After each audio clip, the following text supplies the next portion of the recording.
Ellie, a legal question in a minute, but Donald Trump, as a businessman and as an American citizen, has every right to assert his Fifth Amendment right against self-incrimination. I just want to remind our audience, Donald Trump, the politician, mocks those who do. Listen. Have your staff taking the Fifth Amendment, taking the Fifth, so they're not prosecuted. When you have the man that set up the illegal server taking the Fifth, I think it's disgraceful. You see, the mob takes the Fifth. If you're innocent, why are you taking the Fifth Amendment? That's Donald Trump, the politician. Ellie, from a legal perspective, his attorney said, don't answer these questions. Walk us through what that means.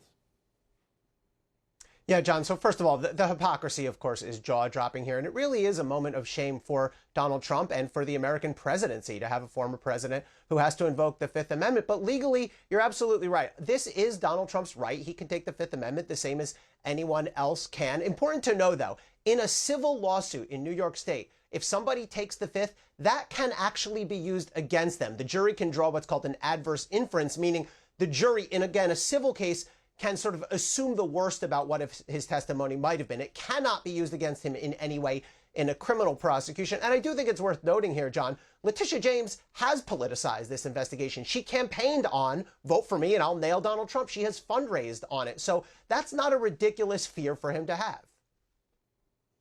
It's not ridiculous because of that. You're right. And prosecutors should know when they take the job, they need to be more careful about talking about politics.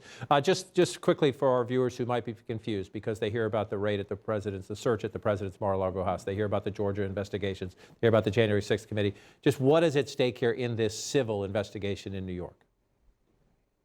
Yeah, there's a lot to sort out. So this is an investigation of the financial practices of the Trump organization, primarily before Donald Trump even became president. The key allegation here is that the organization would intentionally inflate or deflate falsely the value of its assets in order to cheat on taxes and insurance. Here's the big picture when it comes to the legal pressures Trump is facing. 2 Department of Justice probes, one involving classified documents, the other January 6th. There's also the House Select Committee investigation into his role in the insurrection.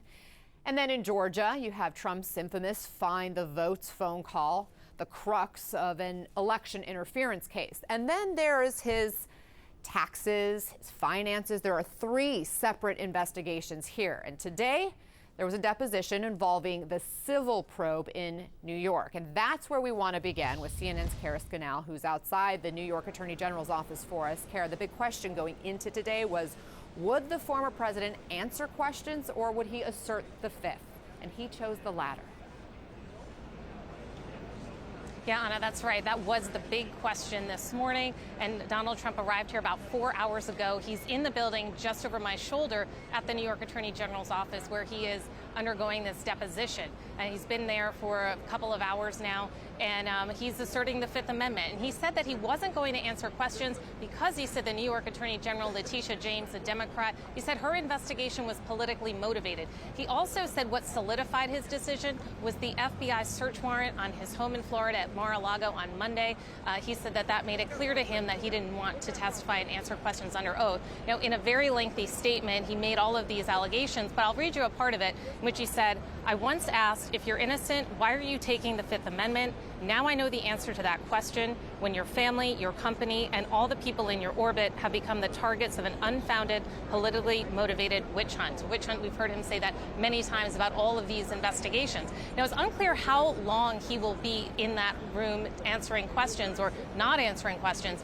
His son, Eric Trump, sat for a deposition in 2020. He asserted the Fifth Amendment more than 500 times, so he could be in there for quite a while. His other children, Donald Trump Jr. and Ivanka Trump, they also testified in the past few weeks. They did answer questions as part of this investigation, and Tish James is looking into whether the Trump organization had misled its lenders, its insurers, and even tax authorities by providing them misleading financial statements. And that's the core of this. What was Donald Trump's role in these financial statements, and did he help prepare any of the valuations on them? He's not answering that question today, Anna.